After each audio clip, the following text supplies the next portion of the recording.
Plugged in. In the meantime, Mike, do you want to tell everyone who I know, but you were on Kavlan with us, which is only 4 weeks ago, so a lot of people will have already heard you. For anyone who wasn't on that tasting, do you want to give a brief background on yourself before we get started into the whiskey? Yeah, sure. So my name's Michael Pendergast. I presently work for a company called Specialty Brands.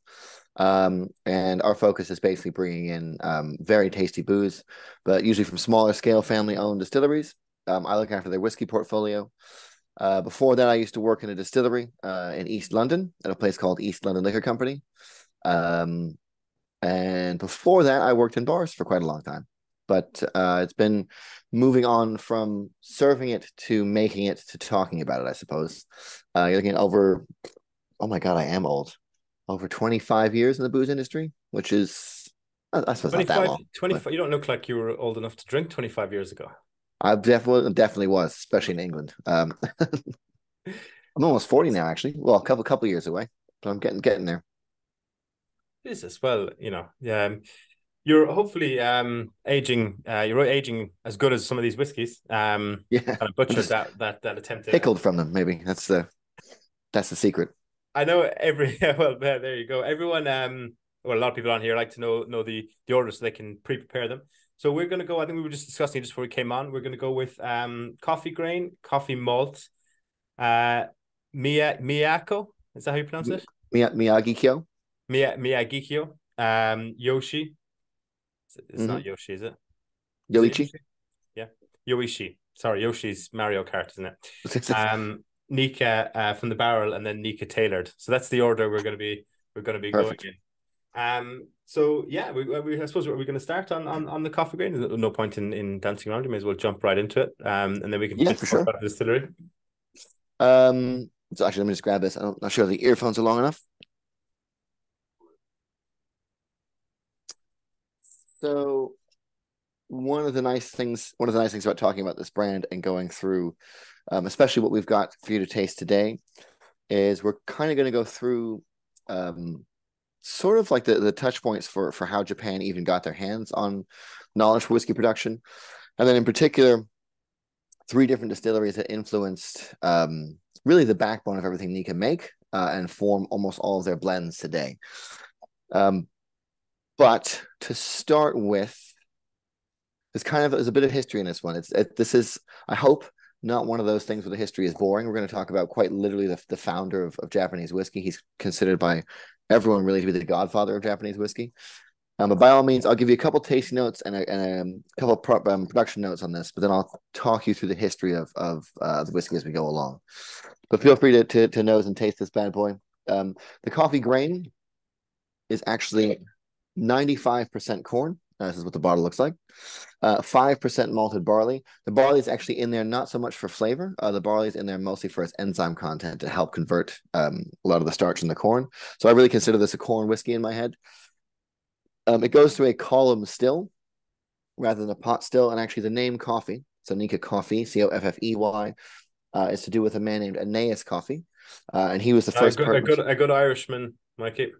Good Irish name, yeah. First person to patent the column still. Although I did learn very recently that he basically was working in the patent office, and then found somebody applying for that patent. Like, this looks like a good idea, and then stole most of the designs. But Really? Where be did that because as it may, I was always told he was wasn't he a customs officer? well, I've heard two stories. I haven't bothered to do the research on them because I don't want to lose the romance on both sides. I don't suspect you would legally be able to work in the patent office and be able to steal directly without getting caught. But it's just, I have had several different people tell me he was not the sole designer of what he ended up patenting. So I'm not sure if how much of it was collaboration and how much of it was Quentin Tarantinoing somebody else's idea. If that's paying homage, that's what I mean. Still counts. Still counts. Still his name on this. But there's no coffee in it. This isn't caffeinated. This is not like the delicious thing we drink every morning to caffeinate our bloodstreams. Mm. And one of the things that I like to talk about this in particular is more often than not with whiskey, you hear people talking about pot stills, especially if you're looking at single malts. And people tend to kind of look down on, or to, I suppose, turn their nose up at column distilled spirits Mostly because I think modern column distillation is very efficient and it's very, very good at stripping things off alcohol. So you can get very sort of pure ethanol. So if you ever go to a vodka tasting or a gin tasting, the only way to make 96.4% grain spirit is on a column still. And really, unlike a pot still, where you have all these fats and amino acids and stuff coming through with the alcohol, on a column still, it's basically just a column. There are plates in it all the way up that column, and each plate inside kind of acts like a bar of atmospheric pressure almost. And the higher you get up that still, the less stuff there is stuck to the alcohol. Now, obviously, you get flavor out of barrels, but not everything in wood is soluble in alcohol. Some stuff breaks down better in water. Sometimes some stuff attaches to fats.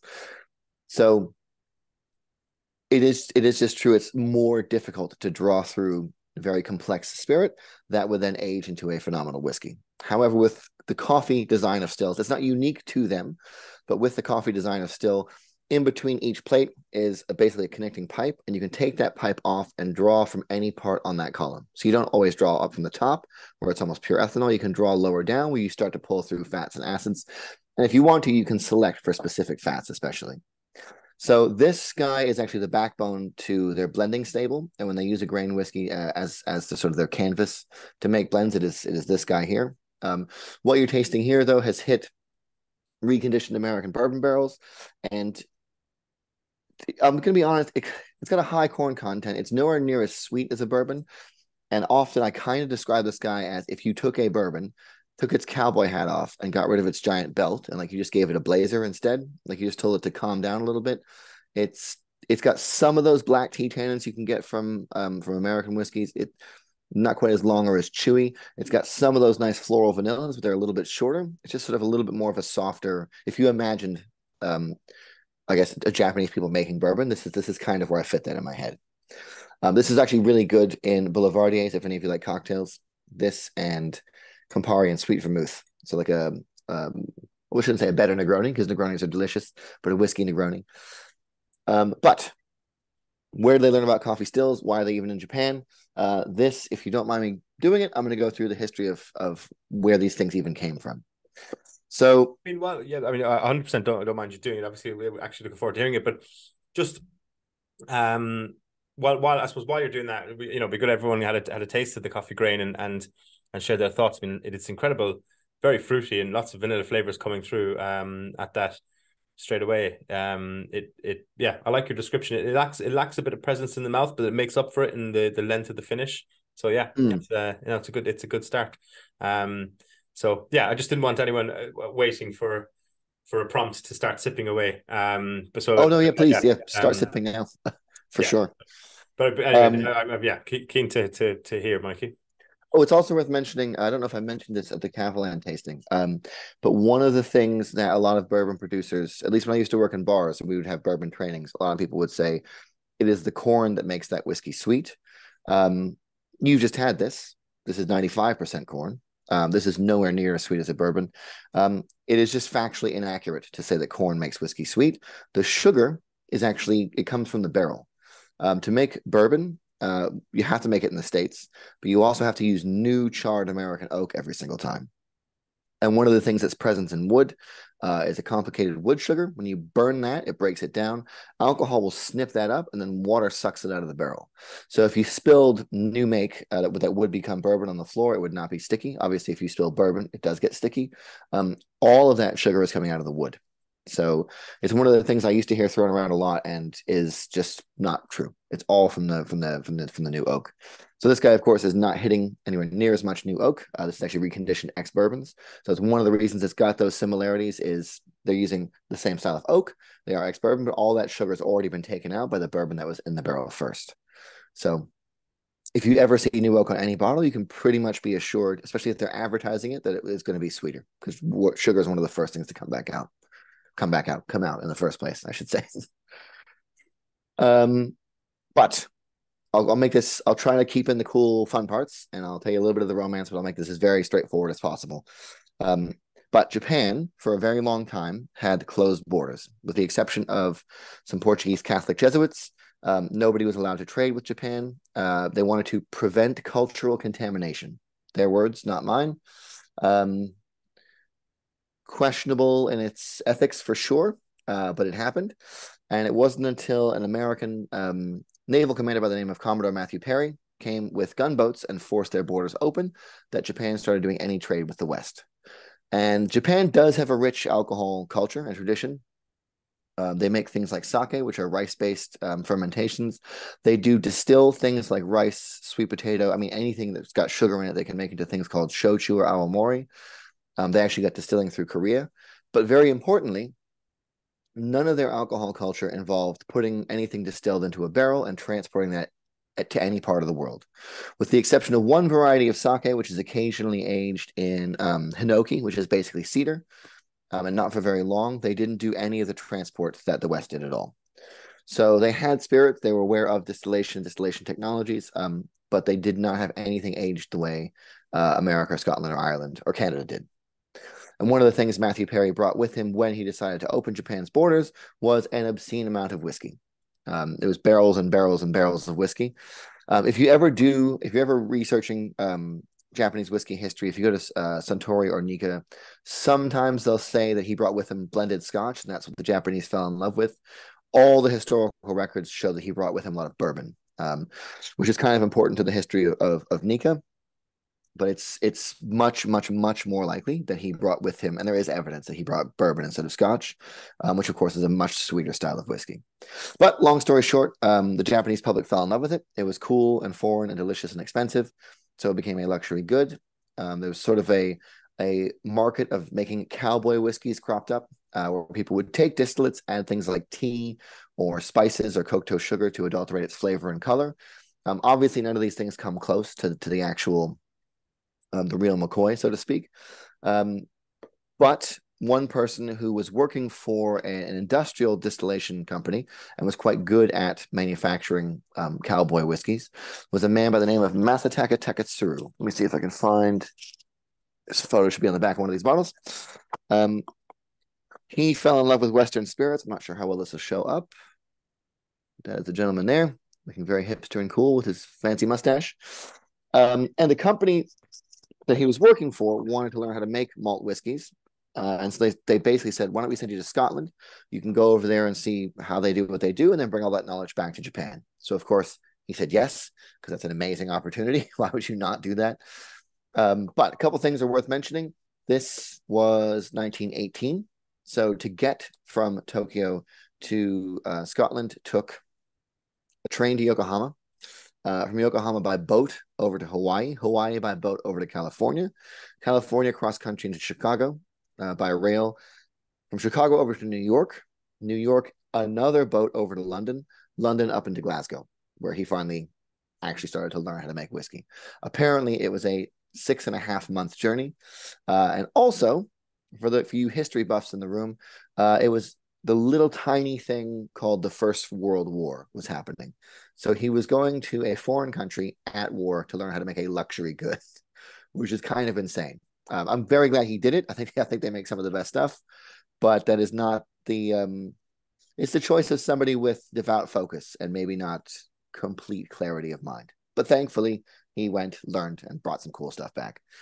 But when he got to Glasgow, he enrolled in Glasgow University and did what was then called a biochemistry degree. It was mostly fermentation and distillation. He then interned in 3 different distilleries, and those 3 distilleries really inform all the stuff that we're going to taste now.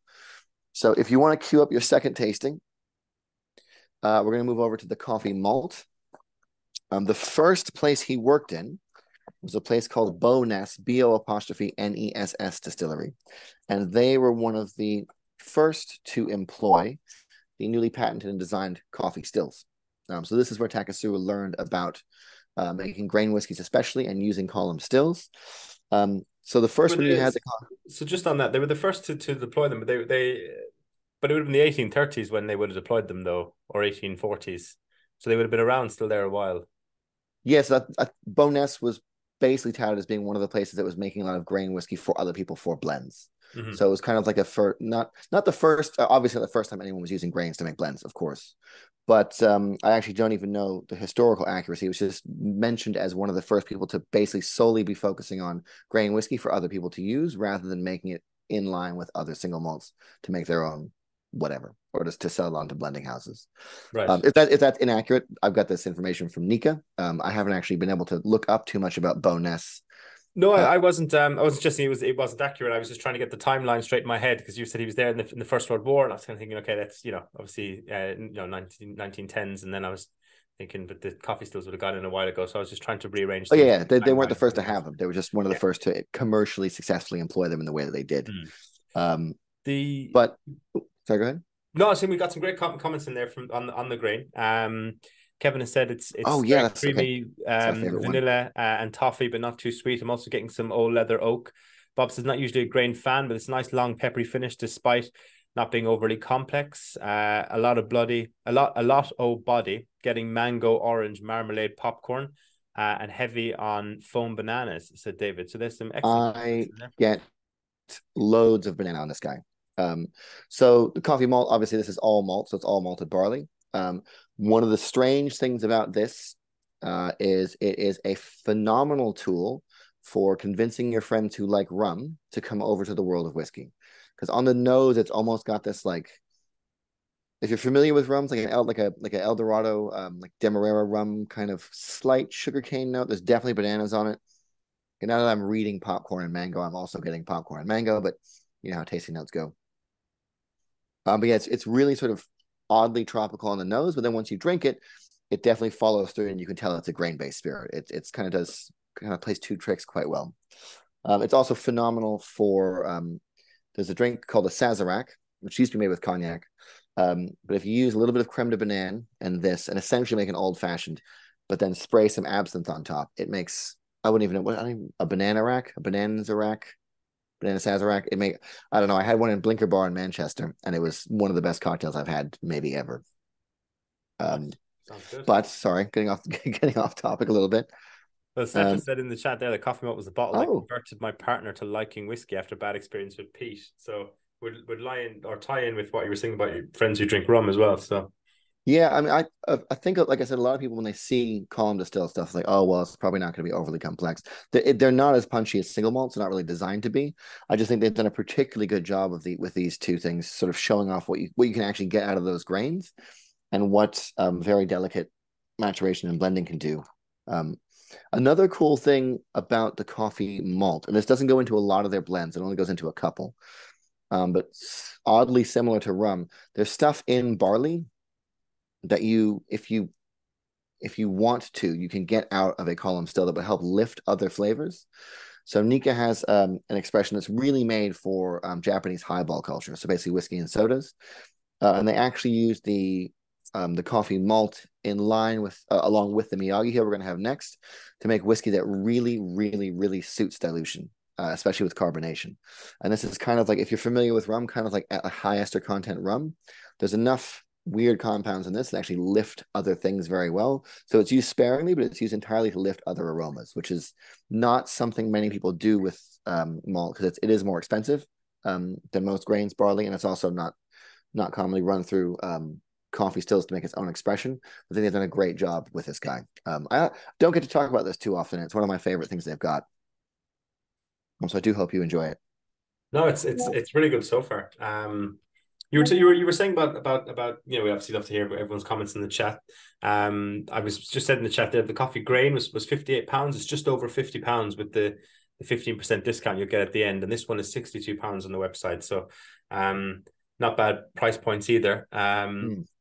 The Takasuru, I've had the Takasuru 17 and 21, two of my favorite whiskies, particularly the 17. I think they were the ones that put the time when that was more readily available, that it was value for money, a phenomenal whiskey about 6-7 years ago, which is a while ago, but not like, we're not talking distant past, like, Yeah, if you want them now though, might be easier to make a time machine, to be fair.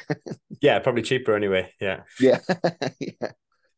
But yeah, if anyone's out there sees a wild Takasuru 17 out there in some small bar or off license, try it. Definitely, yeah, definitely. The blends as they existed then don't exist anymore, which I'll be happy to talk about actually if you want to go into a little bit of Japanese whiskey history and why they're so expensive. Some of them are so expensive now. Well, I mean, we could. I think we should rejoin our friend Takasuru at Glasgow Uni. Or no, so he's left there. He's in So Um, bonus first. bonus now. So yeah, while we sip away at this coffee malt, do you want to? Sorry for interrupting your.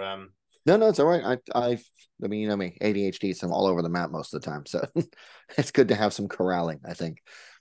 Um, but so Bowness is the first place he worked in, where he learned about coffee stills, which he obviously clearly still employs in Japan. It's also worth mentioning while he was studying in Glasgow University, and subsequently doing his internships, he actually fell in love with a woman named Rita. Her name was actually Jessie, but her middle name was Roberta, and they shortened it to Rita. And she is really instrumental or was instrumental, I should say, in getting Nikka as we know it now off the ground. So the story, which I hope is true, is that Taketsuru was in a class in university with one of Rita's brothers, and he was being bullied. And Taketsuru, who knew judo, decided to help this guy out by teaching him judo. So he went to their family home. I think actually Rita's father had passed away not too long before. So they had a room to rent out to him. And so they did. And so he stayed there teaching this guy judo. And over, I think, a long summer, ended up meeting Rita and falling in love with Rita. And they got married a year later. So I hope all that's completely true. It's also, I like the image of imagining. Do you remember if you ever seen boxing posters from like the 1920s? It's guys with fists like this, and then someone's getting bullied, but somebody comes from Japan and teaches him judo. He must have gone from like bottom of the pile to being able to destroy everybody like the next day. I just like that image, so I do hope it's true. But it is obviously clearly the inspiration to the Karate Kid, like potentially, I didn't think about that actually. Huh? They did make, I think it's like a 300 episode. There is I think it's called Masan in Japan. It's basically like a rom-com sort of TV series about Taketsuru and his wife. I'm not sure how much of it is overly embellished or how much of it's completely accurate, but it's meant to be enjoyable. It's also presently only in Japanese, so I have not watched it yet. But if you are ever really interested, I would definitely Google Masan, and you can learn a little bit more, I suppose, about Taketsuru and Rita. If you yeah, really no, want. that sounds good. And what did you say? What it was called? I think it's Massan, Masan. Let me double check. Oh, I'm stupid. I'm literally looking at a computer and I've decided to look on my phone. We're that Masan. conditioned. No, the coffee malt is incredibly drinkable. You were mentioning while you were double checking that. I suppose my next question would be: you were saying about the differences in ABV off the still and how much the whether it's grain or malt actually makes a difference. Going back to what we're saying about the continuous still and how it how pure it can distill up to like 96%. I missed the question. Sorry. I'm saying that, I mean, substantively, in terms of how these are distilled on the coffee still, what difference does the source of the sugars in terms of the mash bill actually make between coffee and grain or malt? Oh, so it's coming off at a higher ABV anyway. the couple of the things that matter are the nature of the grain. So corn and barley and rye and wheat will all have different ways, essentially different ways of storing starch, but also fat. So sugar, the best way to think about it is sugar will eventually become ethanol. Things like the inside of the husk or some of the bran, the other stuff in grain will then break down and make up fats and amino acids that can come through. On column stills, though, essentially a lot of the stuff that we perceive as being lighter and more floral basically can hold a charge and stick to alcohol for longer, so it'll go farther up the still. If it's really heavy and kind of dense, especially the fattier stuff. So for those anybody in the room who likes like really sort of maritime or rich or especially peated stuff, fat actually tends to soak up the flavor from smoke very well. A lot of the heavier fats that do that really, really well are so heavy that they won't make it up to actually come through into the actual spirit. So, like I said, it's not unique to coffee stills, but one of the nice things about the design, let's see if I have it. There's a tiny picture of them right back here. I don't know if you can make it out on the screen, but you'll notice there are little pipes along the side. So basically, if you wanted to, you could draw out from the very bottom of the still, get everything through all the fats and all the amino acids with lower ABV, be expensive. But once you run it through a few times, and it's basically, you can actually do it by taste. Once you figure out roughly what you want to bring through and how that's going to age, you can kind of select for the fats that you want. It is true you will not be able to get through the same complexity that you would do on a pot still, but it's just a different way of distilling things. It was designed, no BS, it was designed for volume. It was designed to be able to continuously distill rather than having to refill a still each time.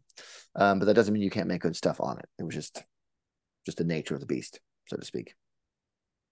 Yeah. Perfect. We got a couple of comments on the coffee malts where Reverend Kevin Wright says, I'm normally a peated whiskey fan, but these two so far, creamy, fruity, sweeter, are tickling my taste buds. Pete's is very jealous of Steph's whiskey collection. It always looks impressive when he pops on. Yeah. And you know, it's always the most popular bit of the night, Mikey, is when Steph's cat appears. I noticed the cat pop up earlier, actually. Yeah, people get more excited about that than they do some expensive whiskies on here. Rightly so. Says, both are very drinkable, great initiation into Japanese whiskey. Mel says, do any of the Japanese companies import Scotch to blend in their own whiskey? Oh yes, definitely. Yeah, you own Nikka own Ben Nevis Distillery, don't they? They do, yeah. There's actually, so the history comes back into why that exists. And it's going to change next year. It won't become a formal law, but essentially as of next year, all Japanese whiskey, sort of the major Japanese whiskey distillery companies and distilling bodies, I should say, have agreed that if you want to be able to put Japanese whiskey on your label, as of 2024, you'll be pretty much, it's safe to assume, the same thing that you do in Scotland. So fermented, distilled, and aged in Japan. Presently, if you wanted to, and some people do, you can buy wholesale Scottish or Canadian new make, ship it over to Japan and age it there, and then call it Japanese whiskey. There's a reason why that practice exists in the two major historical houses of Japanese whiskey, but we'll have to get there because it's part of the history of this brand, and then also what happened to all distilleries afterwards. But it's safe to say if you're looking at a different Japanese whiskey company, if you go to their website and you try to look up where it's made or more about it, if they're at all sketchy, odds are very high you're going to be tasting maybe very delicious, but whiskey from Canada or Scotland. As a Canadian or Ireland, like, you know, do they buy it? I've not heard of them buying any Irish new make, but they also make good whiskey. I know for a fact that there's Irish whiskey in Japan. Oh, well, I mean, they do have good taste, so I was going to say the only upside to that is I am Canadian. We make a lot of whiskey. We make a little bit of good whiskey. So I'm glad that some of it's being drank, even if it comes through a Japanese schema. But anyway, we'll talk about that in a sec. I think the best thing to do now would be to move on to the first single malt, because we're going to start going into the other two distilleries that Takatsu worked in. So we're going to start with Miyagikyo. And if you ever forget the name of this whiskey, it is worth knowing, actually worth remembering the Karate Kid movie. So Mr. Miyagi, if you don't remember him, wax on, wax off, the original one, not the one with Jackie Chan, the actual good original Karate Kid. Miyagi is a name. Kyo, depending on how you write it, either means capital or valley. In this case, means valley. So this is the Valley of Miyagi. So if you ever forget, it's Mr. Miyagi's Valley. So Miyagi's Kyo. Several cool things about this distillery. My favorite, and again, this is one of the things I struggle to believe, although I'm pretty sure it's accurate. One of the reasons he picked Miyagikyo to set this distillery up was he spent 2 years traveling Japan to find a water source that reminded him of the water source that he worked with when he was working in a distillery called Longmore. So apparently, quite literally, was just going around to Japanese rivers and tasting water and was like, this tastes like Longmore, so we're building a distillery here. Miyagikyo is... Where did he get all the money from to be doing all this? Like, yeah. Well, it was thanks in large part to Rita. But again, we'll have to get onto that after we... Sorry, there's a whole narrative here. We'll have to get onto that after we talk about Yoichi. But Rita was basically the person who helped him source a lot of the funding to open up what became Nikka. And it was the success of Yoichi, which is the first distillery he opened, that allowed them to open Miyagikyo. But this guy here is actually a love letter to... We're not going to go in chronological order of where he worked, only because the place where he worked the longest is actually the peated one. I thought we'll build up to peat rather than starting with peat. Although I don't think there's any danger of this saturating your palate, just in case, I thought it's better to sort of go through increasing complexity rather than jump right into peat. But the distillery that inspired this whiskey was called Longmorn. It was known for being very famous at producing what used to be considered the Speyside style, so a lot fruitier, a lot lighter. Longmorn also made the backbone to a lot of the Chivas blends, and they were not the only ones by any measure, but they were apparently quite good at blending in and using up sherry barrels. So if you like sherry barrel finishing, this will be your favorite one probably. Couple things to say about this production wise. Miyagikyo, unlike, so this is single malt, so it's all pot still, pretty much in polar opposite to Yoichi. All the line arms, so there's basically the pipe that draws the alcohol vapor off the still. All the line arms have a quite steep upward angle, and when line arms are like that, it kind of acts like a resistance course or like an exercise course for the booze. So only really the lighter stuff that we often perceive as being fruitier, delicate, or citrusy, makes it up that line arm into the actual whiskey. So a lot of the heavier fats especially don't come through. What that does mean, though, is that whiskeys like this tend to, rather than mellow out when you add ice or water, they tend to open up with dilution. So a lot of those lighter compounds will they're full of energy and they're just clinging to the alcohol. The minute you change the ABV, what adding water to whiskey actually does is change the tensile strength of the surface of the solution. And once they have a little bit more freedom, they all just start popping off and expressing in different ways. So this makes up the backbone of a lot of the Nikka days, which, like, as I said before, is one of the ones that suits highballs very well. This is definitely a lot lighter, a lot fruitier than the Yoichi, but this really does a lot of the heavy lifting for a lot of the fruitiness across the blending profile with Nikka. So we're going to try from the barrel and Tailored, which I think are the two best ones. But if you ever try any of the other Nikka blends and you're like, oh, this has a slight like apricot or slight lemony, almost all the nice fruity sort of more delicate stuff comes from this distillery, this one here. It reminds me of something I can't put my finger on. Maybe almost like a Klein Leash or something. There is something very familiar in there. We got to Isaac. I said he worked at Hazelburn. Takasuru in Campbelltown before it closed down. That's this guy. Reverend Kevin Wright says, I'm certainly getting licorice on the nose, reminds me of my childhood. And Steph says, wine notes on the nose. So this guy finished in 3 different types of sherry. So you're looking at Oloroso, Pedro Jimenez, and cream sherry. Oloroso and Pedro Jimenez are quite often used. Very quick sort of rule of thumb for those sherries. Pedro Jimenez is super sweet. It's like liquid raisins. Honestly, it is very sweet. You can pour it over ice cream, but it's always delicious. It happens to also go especially well, I think, with whiskey. I quite like Pedro Jimenez and smoke, peated stuff together as well. If you ever see Oloroso or Amontillado, depending on where they're made, they tend to add a more nut, like some nuttiness to the overall flavor profile.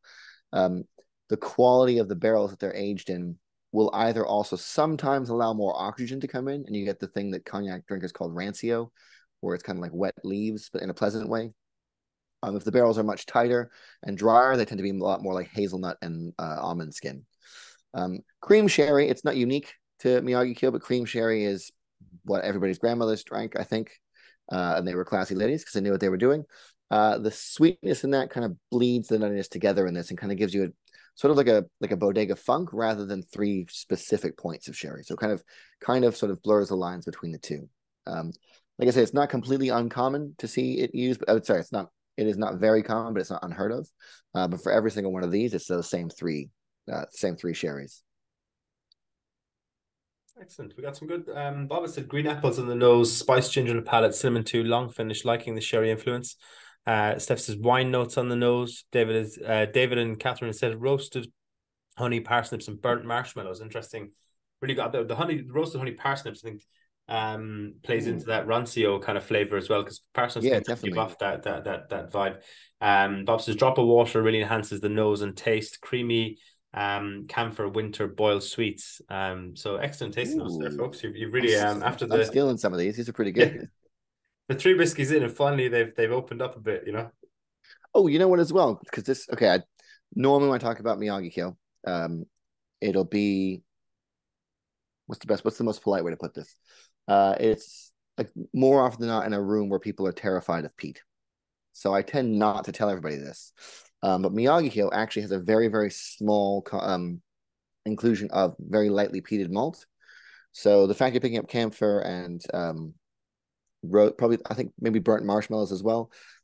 This guy really uses peat to kind of give it a bit more heft and a bit more crunch rather than to make it smoky at all. But I think obviously in a room full of people who already like peat and already like whiskey, that's not going to be terrifying information. I just tend to not say that to your average consumer because if they hear peat, they will taste this and go, "Oh, it's too smoky." And I think it's fair to say this just does not really express as smoky at all. It kind of when you look for it, it's there. I think, like I said, with some of the camphor and roasted marshmallow notes, that's what's kind of coming to the fore. But they use it, I think, in a way that Balvenie does as well, just to sort of give the base note, the base palate a little bit more crunch to it. Mm-hmm. But yeah, this And does have a tiny. which Reverend Kevin Wright said there that the peat adds just a hint on the aftertaste, and done in subtle amounts, the peat can really just elongate the finish, almost like a sherry cask can, Oh yeah, hard agree. Yeah, it's I to my discredit, I've drank this for years and years and years. I've been a Nikka fanboy for a very long time. And it wasn't until I got my hands on the technical spec sheets and I was like, oh, there's like 4% of the grain they use in this is actually peated. So I, for years, drank this and enjoyed it and didn't even realize until I had to read it. I just see the question here about no age statement. So across the board, and we'll come back into Japanese whiskey history and why it is the case. But the youngest stuff in the single malt bottles is going to be 8 years old. Eight's the youngest they've ever put in. Honestly, it's been about 9.5 for a while. You used to only ever see Miyagikyo 12 and Yoichi 10, I think. I actually still have some of the Yoichi 10. It's definitely a little bit more complex, and the smoke is a little bit funkier than this. The Miyagikyo is, I would say, the peat's actually softened out to the point where I find it harder to detect, but it's a little thicker. But these have basically, when they adopted no age statement in Japan, because of the way they put whiskeys together, rather than sort of adopt no age statement, just be able to sell you younger stuff, the idea was show off what the distillery characteristics are and allow people to approach whiskey that way. We're going to come on to it next, I promise. But because of the history of Japanese whiskey, they put together single malts. Although all the DNA is Scottish, the way they put together single malts is completely different. Even the way they age and how they ferment things has actually become different. Although it comes from Scotch, it's definitely its own thing now. I want to get onto that and talk about it, but I won't rush. But we'll get there very soon. We'll talk through all the reasons for all the no age statements. Well, Miyagikyo is £78 in case anyone was wondering. So obviously, and you get 15% off that at the end. So yeah, I mean you're paying, I suppose, a Japanese whiskey tax in the sense that the whole there's very few Japanese whiskies you pick up cheap these days, but I mean I think it stands up to that price point fairly well. So yeah. No, it's good. I think, and also for 8-year-old juice, 8 years is the youngest. It's usually I think it's 8 up until 20 something. I'll have to double check. But I mean, I think it actually tastes that good on that bell curve of bang for buck. I used to buy Nikka before working for them, so yeah. And I hope you agree. It's actually 66. Sorry, you save £11.70 off this. So yeah, 66.30 with the discount at the end. So it's even cheaper again than the 78 I quoted. So yeah.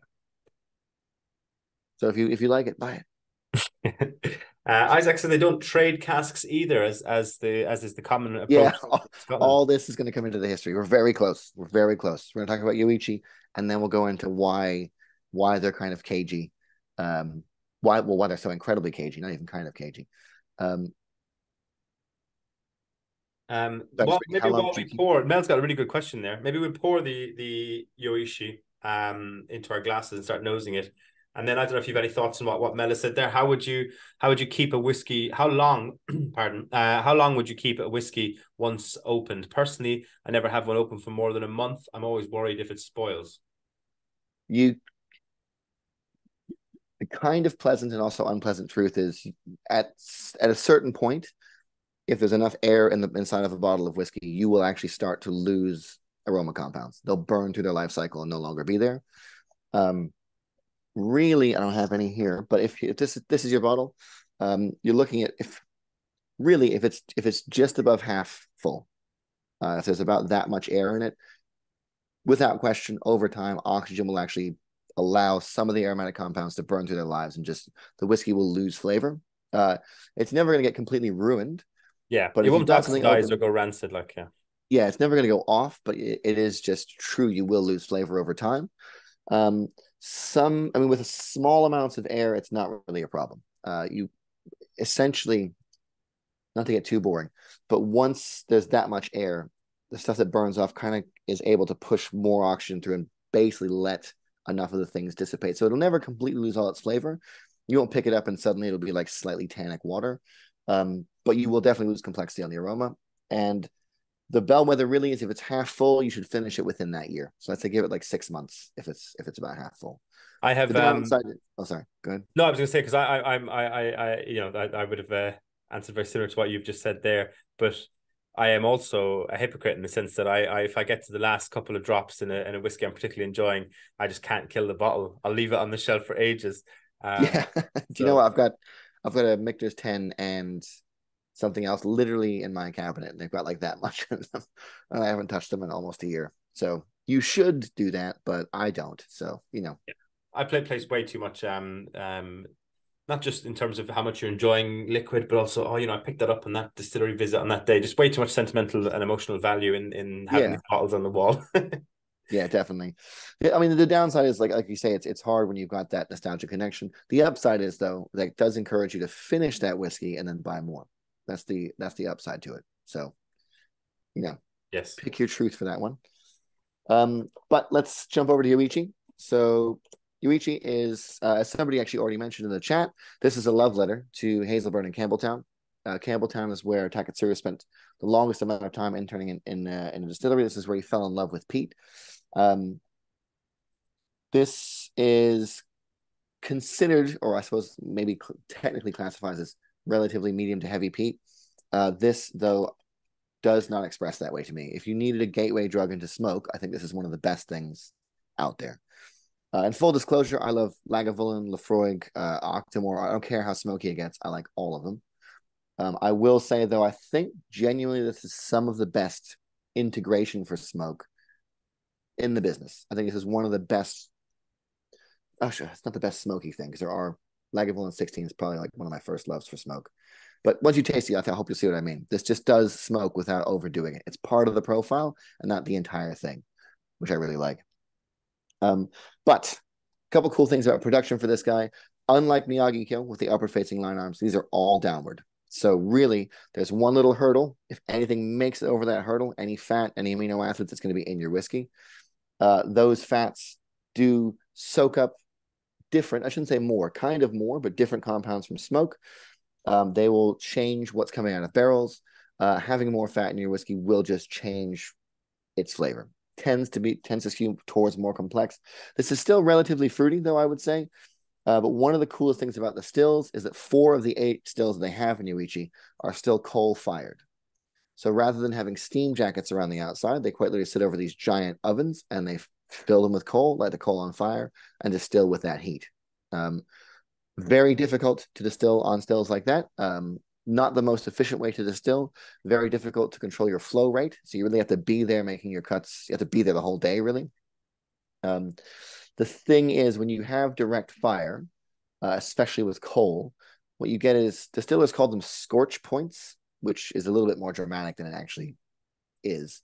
But the inconsistency in heat in your still essentially creates different speeds and different hot points where sugars will caramelize at different rates. And that means you get loads of complexity coming through, even on the new make spirit. So you can produce really cool, really punchy, really complex stuff.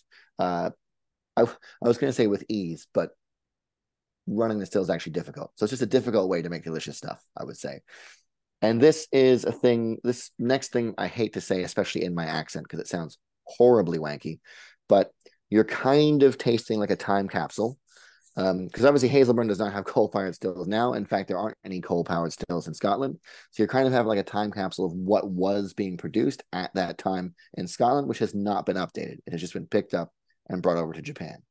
So I think in this one, though, and this is just me extrapolating, downward facing line arms, big, lots of scorch points, big fat stills. I think a lot of that fat kind of covers up the smoke on the nose, and taste is completely subjective. So if you disagree, you're totally correct.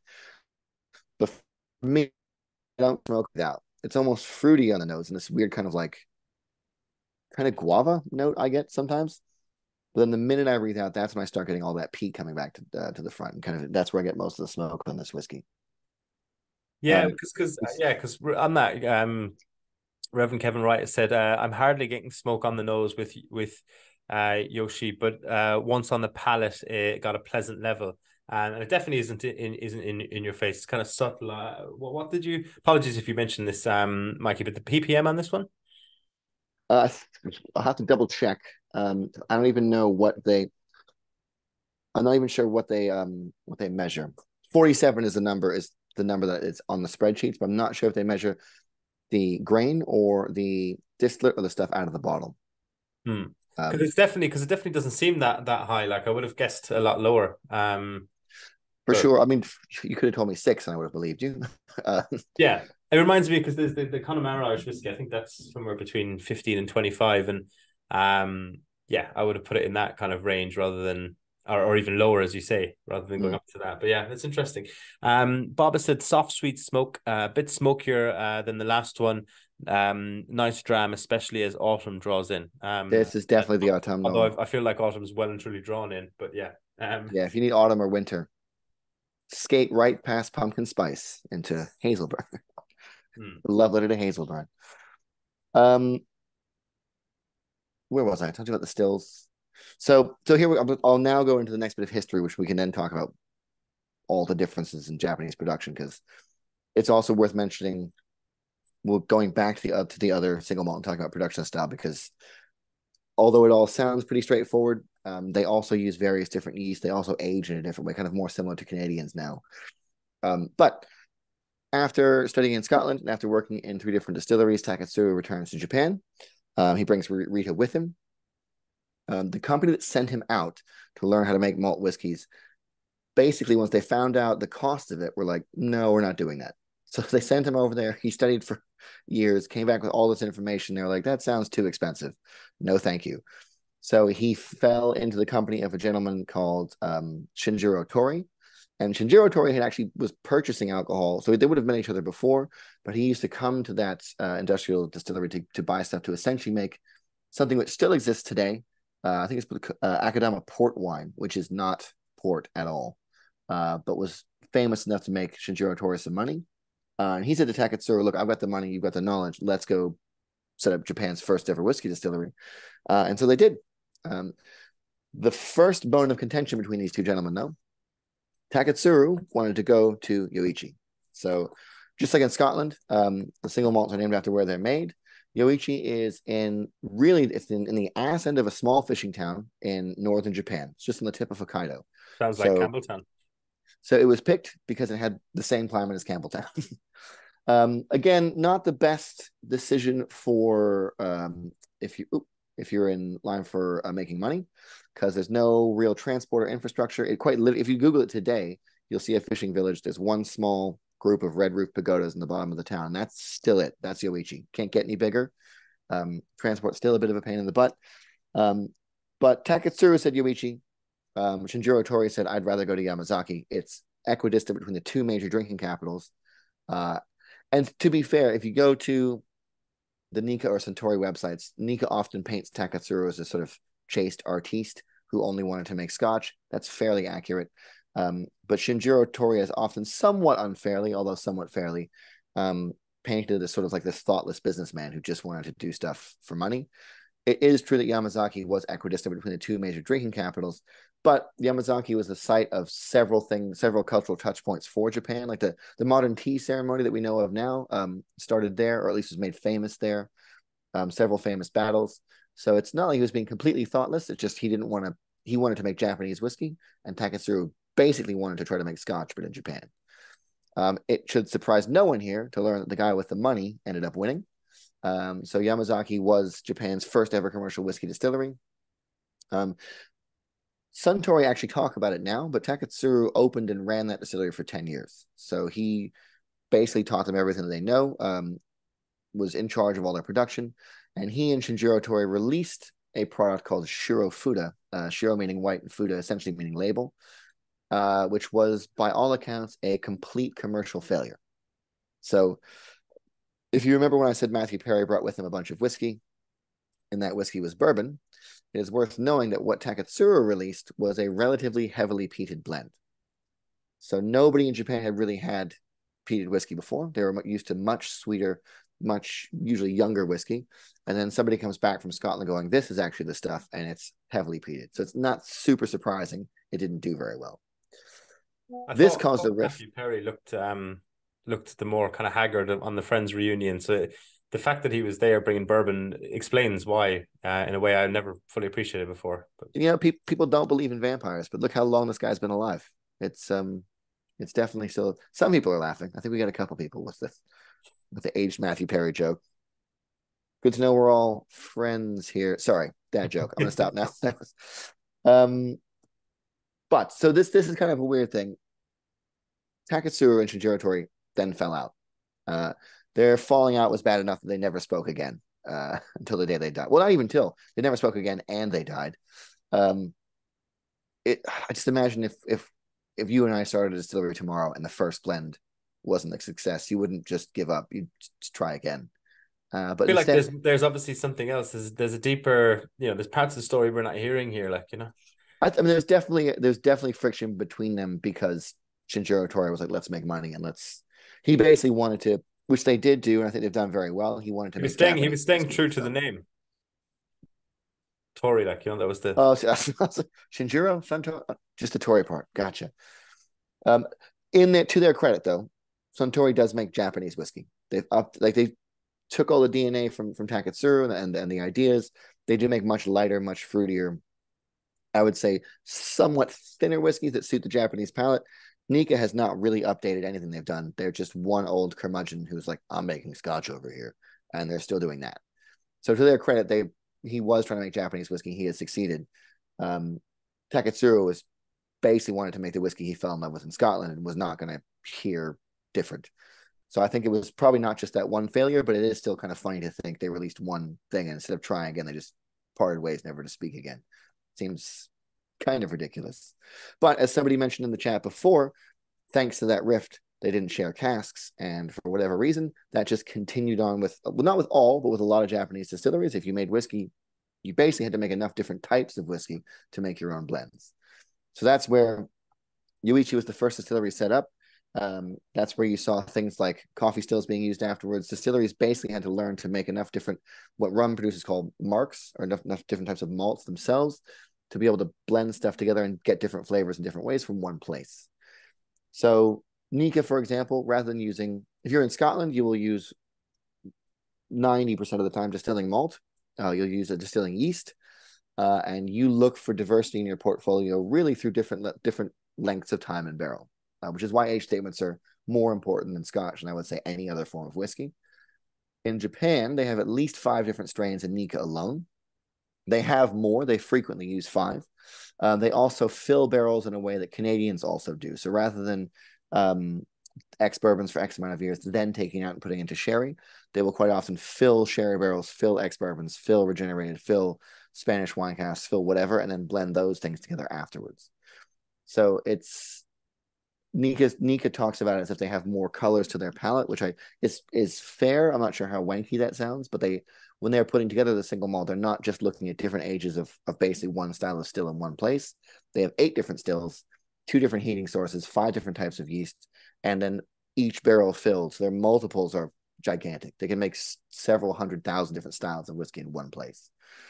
So although, like I said, although the history is definitely Scottish, the way it is sort of evolved post Taketsuru and Shinjiro Tori's falling out has really kind of made it its own thing now.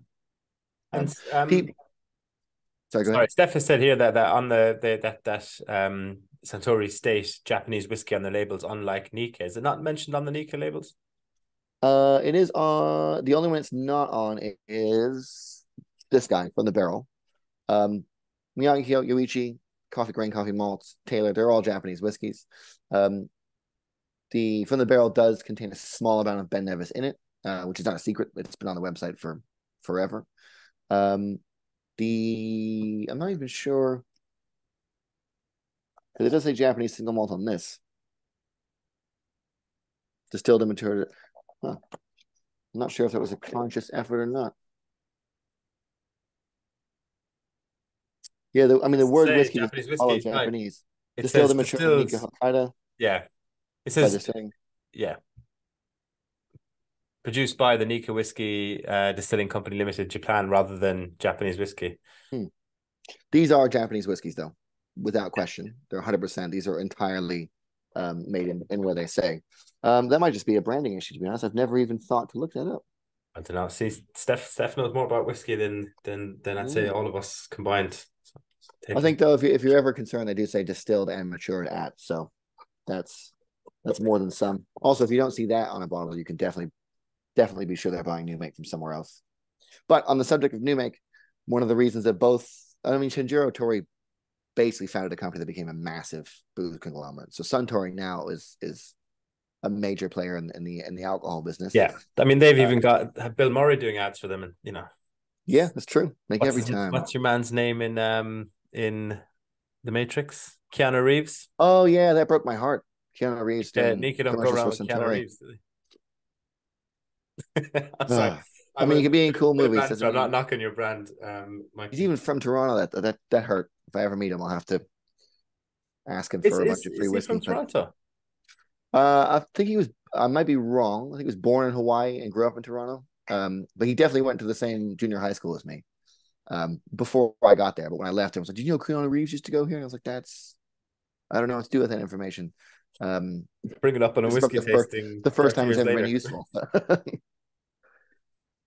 So yeah, we don't have Keanu Reeves, unfortunately. But the whiskey's better. Can I say that? You I can't. do genuinely think that, so I'm gonna say it's better. You're Uh, this. You can't be sued for that, Mikey. So good, because I genuinely like this stuff. Also, bang for buck, I would definitely say it's better.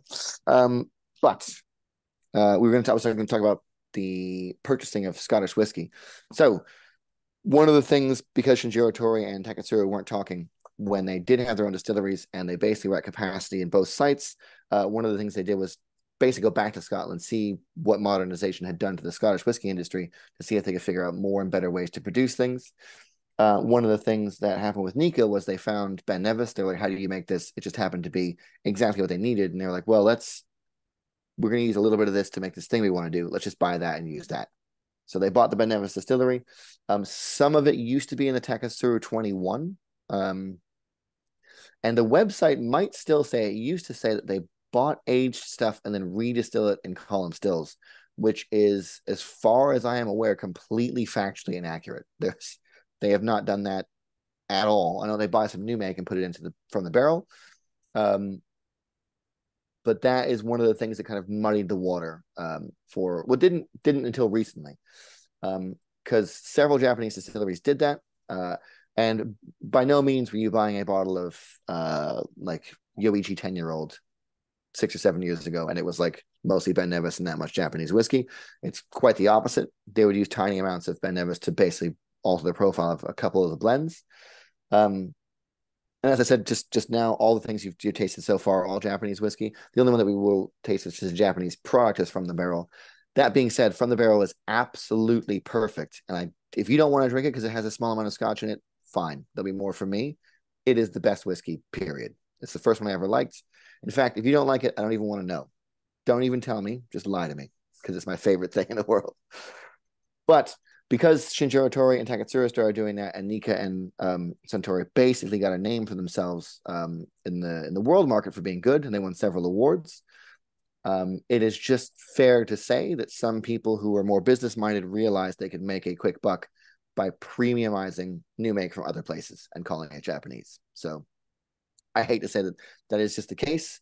Some people do it to great effect. Some people do it, I can't think of it, to kind of con you out of money. Also, the carbon footprint is fucking massive, which I think is unfair. But anyway, it exists. That's why. Thankfully, Japanese distilleries are starting to talk to each other. People were exchanging barrels last year. You may see more of that in the near future. But that was all down to one particular feud over one not great, or potentially it was probably pretty delicious, one not well received smoky whiskey blend in Japan. So go figure. What a weird thing to affect the entire Japanese whiskey industry to this day. You've really sold kind of sold, I suppose, but also kind of teed up Nikka from the barrel there for us Mikey, if you think it's the greatest whiskey of all time, might be a good time to come on and actually taste it. Um, I'm not even kidding. This is I used to go out with a girl when I was working in bars, and she loved whiskey. I did not, and she was very patient and got me the Michael Jackson whiskey book. And I was like, fine, I'm going to read this to learn what I hate about it, so I can tell you why it sucks. And then obviously I read through the book, and it tasted enough stuff, and it was this whiskey and Scapa 16. And that was the first day I was like, oh, I might actually enjoy some of this stuff. And now, well, I made it for 10 years and now represent it. So full credit, she was correct. But that's why, if you have anything bad to say about this one, I don't care, because this is my absolute favorite thing in the world. Nikka from the barrel. This is the highest ABV we're going to have today. This is 51.4%. The reason this is called from the barrel is they take ex-bourbons, reconditioned oak, and base and stuff from Yoichi, stuff from Miyagikyo. And the backbone of it is about 60% this guy, the coffee grain. They then blend those things together, put it into another barrel, and 9 months later, it emerges as from the barrel, but it gets put into the sexiest bottle in the industry, I would say. Oh, and there's a cool design note about this bottle, which don't let me forget to tell you.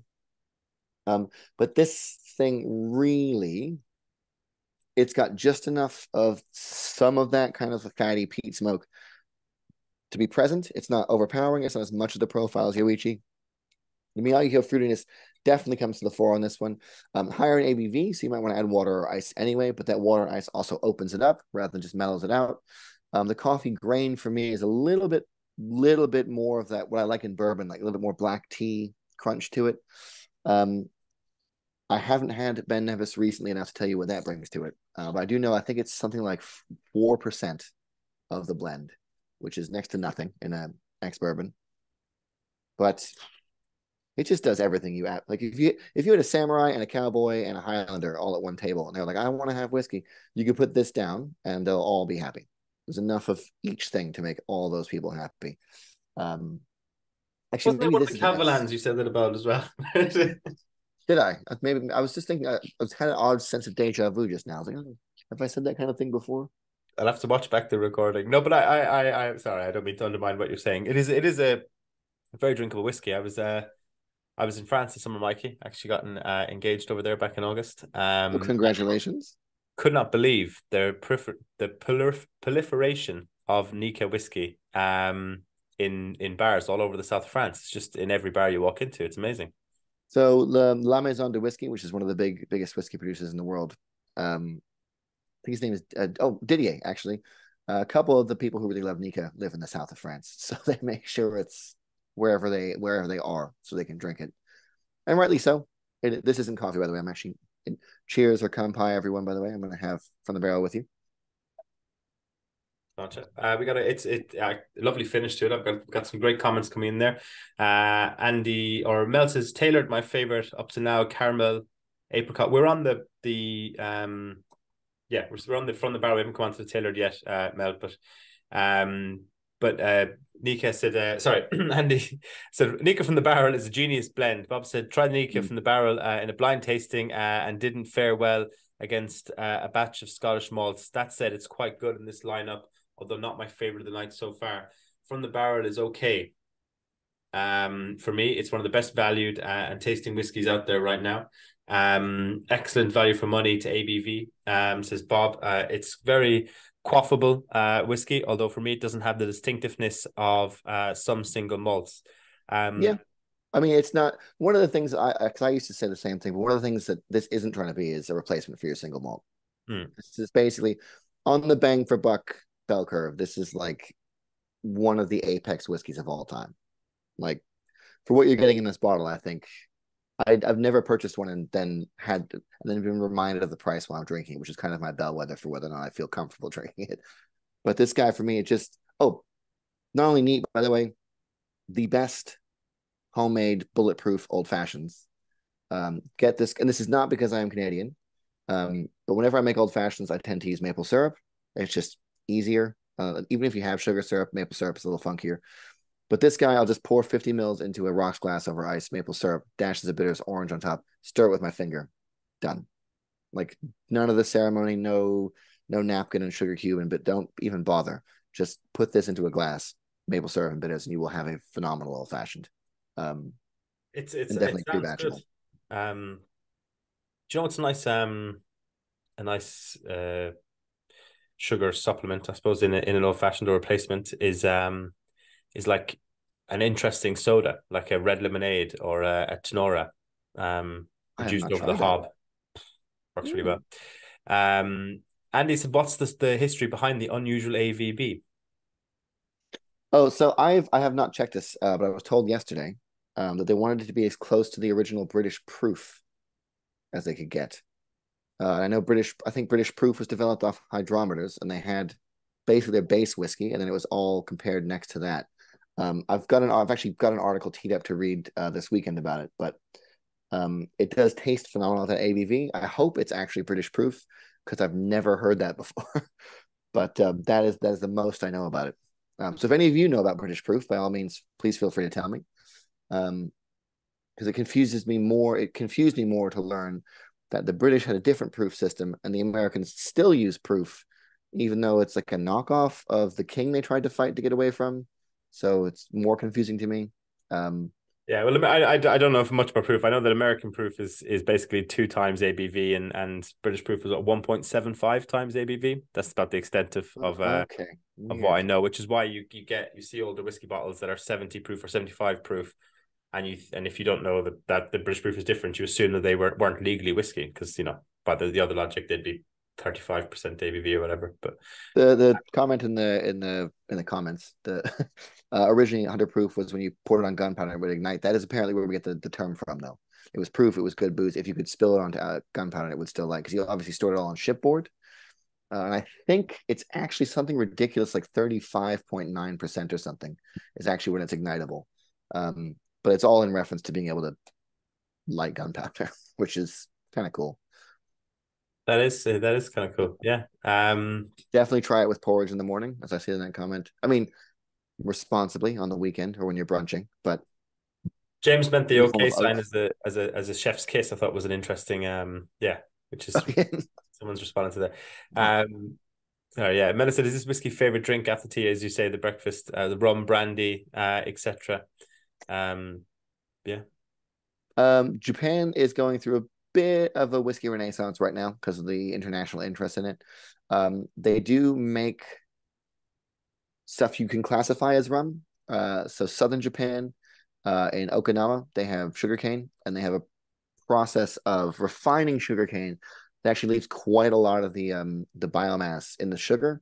So you get really cool, really funky fermentations. The closest comparison I think is safe to make is to things like agricole rum, although they get like honestly in some cases weirdly like mushroomy and almost savory. Um, but there is a bit of a rising culture in homegrown Japanese spirits. So things like shochu and awamori, which are rice. And basically, if you want to make shochu, you can get anything with starch or sugar. And as long as you use, I think you have to use koji. And koji, by the way, if you don't know, instead of malting something, which is basically tricking a seed into thinking it's time to germinate, koji is just a mold. And the mold also converts starch into sugar. So it kind of does what malting would do. The only difference is the mold also eats up some of what's in the grain. So it dramatically affects the aromatic compounds that are then produced. Tends to almost always be lighter, but there are various different types of koji and they can make various different types of flavors. But kind of everything's popular in Japan. They are definitely putting some more effort into whiskey distilleries and shochu right now. You'll probably see a lot more of it in the UK because the Japanese government is also going to start trying to promote Japanese spirits abroad. Some of them are very easily drinkable and delicious straight away. Some of them are incredibly weird. If you ever get a chance, I would say taste whatever you can. Probably one of the coolest categories that I think it's new for me. Maybe I'm fickle, I don't know, but it's very, very cool stuff so far. no, And it sounds very cool. Yeah, I would like to say that Japanese tea is. So we did Kavalan tasting before. The only thing I think is better than Japanese tea is Taiwanese tea. If you want a little hack to tea nerdism, Taiwanese oolong tea is the best in the world, bar none. And here's a little kill your darlings thing. If you ever want to make cocktails at home, oolong tea in anything alcoholic makes it better. It adds base notes and this weird mouthfeel and doesn't really change any of the flavor. It just adds to it. So if you ever wanted to sneak cheat yourself into a cool Manhattan or old fashioned or one up your friends, by all means, just grab some decent oolong tea and put it into booze.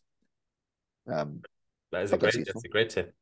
The on that the Nikka from the barrel, obviously it's a smaller bottle. Actually have one of them up here over there. Well, an empty one. Because as you said, it's the coolest bottle in the industry, so you can't throw them away. I have something else stored in it. I've got olive oil and vinegar in these in my house. Mine's poachine, but there you Oh, go. nice. That's way cooler, actually. The I'll put it down. I probably shouldn't be saying this on a recording, yeah. Sure, look, there you go. That was once upon Nice. a time a Nikka from the barrel. The it's £45 on our website, folks. And that is You know what I mean? for the discount. So you get a 38.25 after this next whiskey when I give you the discount code. Now, obviously, the caveat being, as I just touched on, it's a smaller bottle than the other one. That's so Yeah, so it's 500 mil, 50 cl, but at 51.4. yeah. Oh, I forgot to think about the design as well. So there's a couple cool things about this bottle. Boring ones first, and then my favorite one last. The angle of this is apparently designed off an old peat shovel. So if you've ever seen the old sort of bent peat shovels, they would dig out the things that became bricks. Wow. It's got a little bit of influence from soda jerk and apothecary culture, so it's kind of meant to look a little bit medicinal and perfumey. It's also meant to be like the cornerstone of the Japanese whiskey industry because it is brick-like. My favorite thing about this, though, is it is designed to be difficult to pour a small measure from. So drink responsibly, everybody. But apparently, in feudal Japan, if you wanted to change something about your lifestyle, especially if it affected public space, you have to go to your local daimyo or your local samurai if you lived in the suburbs somewhere and petition them to be able to change something. So if you wanted to increase the size of your rice fields or start producing shochu or, I don't know, start raising chickens, you have to go and talk to this person. And if they cared about what you had to say, they were much bigger decanters, but with the same style of top. They would reach in, get whatever the local booze is, and then pour you out a tall glass. You would sit down and drink that while you talk through your problem, ending up with a solution. If they didn't care what you had to say, they would pour you out a thimble, you would drink it, and off you would go. And that was it. You weren't allowed to have your story heard.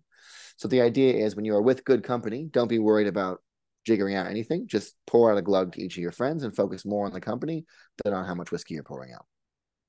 Again, that's brilliant. Pete says that my first bottle of From the Barrel came with a pouring spout.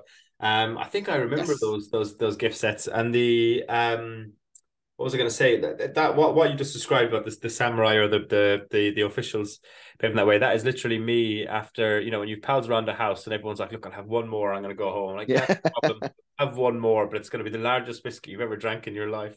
It's my trick for keeping you at 3 a.m. when you just want to go home. So yeah, it's exactly the same culture. We maybe just a bit conscious of on time. So you want to come on to the tailored now, Mikey, if you don't mind.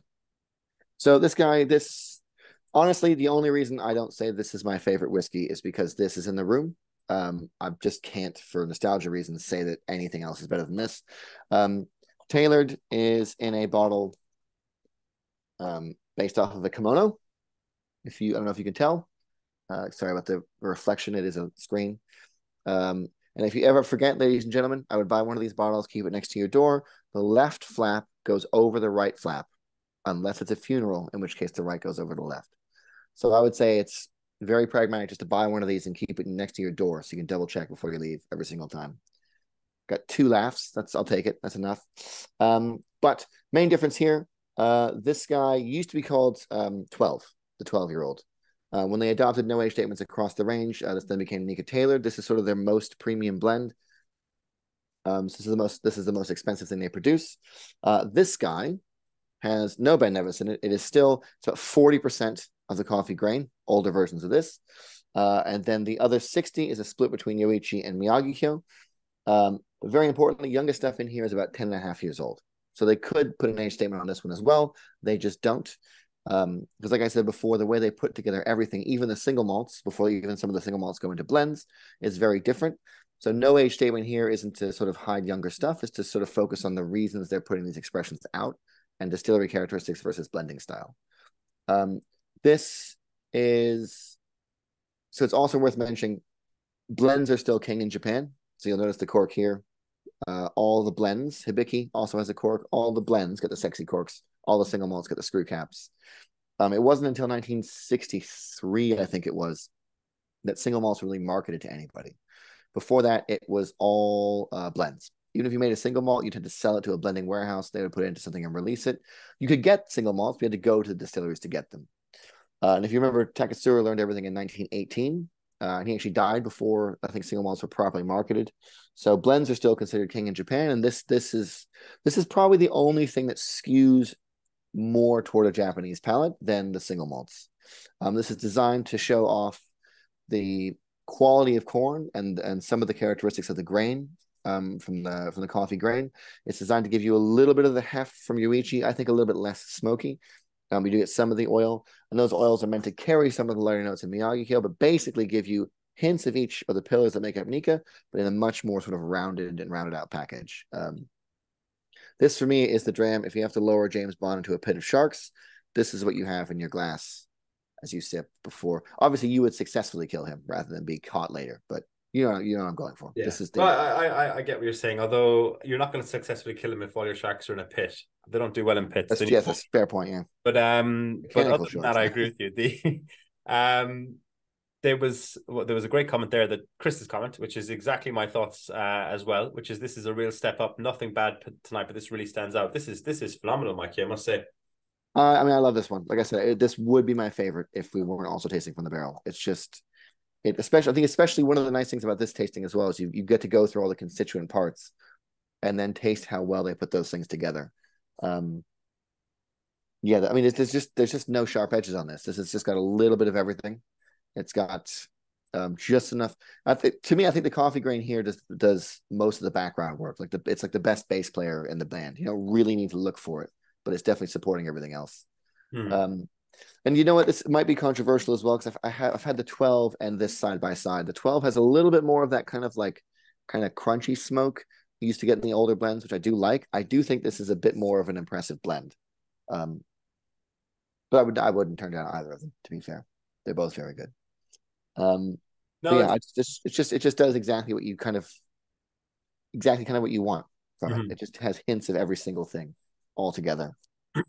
It's interesting what you're saying about side by side, because David has said I revisit the coffee grain and the nose is all custard pastries. Yum. So it is, because of the progression from the bit of peat, obviously the coffee still produced whiskies, I'm not going to repeat what we went through in the malts, the peat and everything up to this. This is just so different to the rest. But it is quite the progression we've gone through tonight. While we kind of nose away and finish on this one, and I'll put the discount in the chat as well. And we can get people stating their favorites in order as we do at the end. So please do get that in there. So while we're doing all that, Mikey, there's a few really interesting ones from Nikka out there. What's the whiskey? Is it Golden Gold or Olden Gold? The one with the big samurai head on it? So that is I think it's a Tokyo, or it might now be Japanese airport exclusive. They had a series of releases. Got it there. I don't know if you can see, he's waving the bottle on the screen.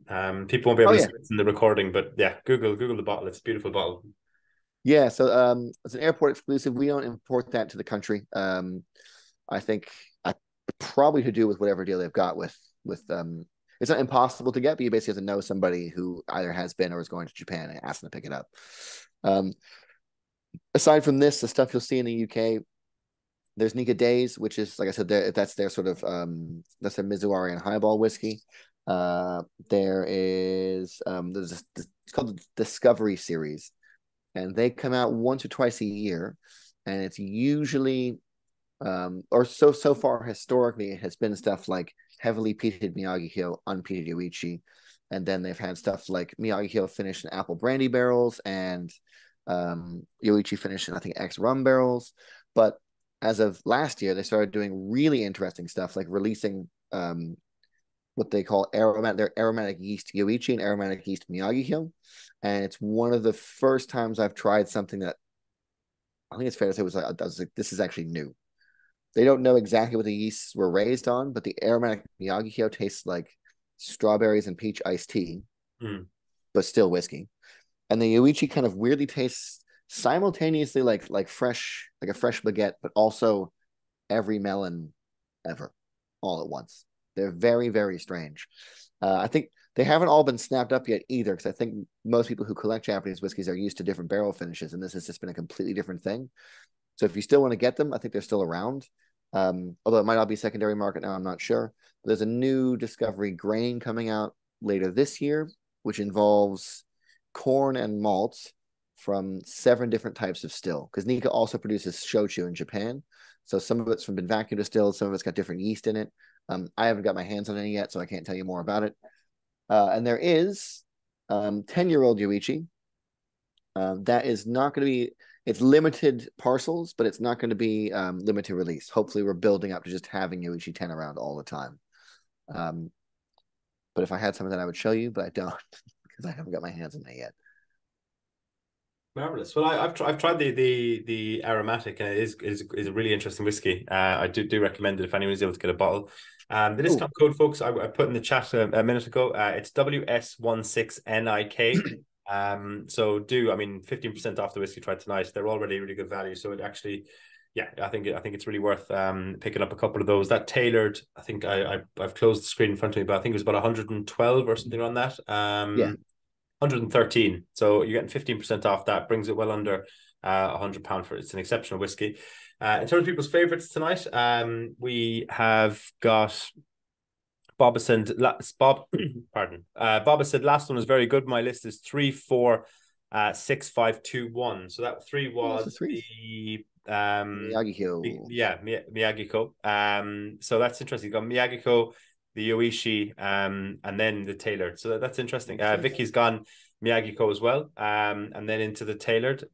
We've got Gordon's gone Miyagiko as well, and then into the tailored. Reverend Kevin White's gone with the first one, which was the coffee grain, which is interesting. Oh, cool. Nice.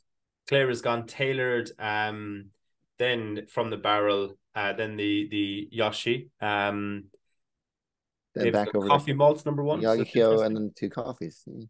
And then tailored.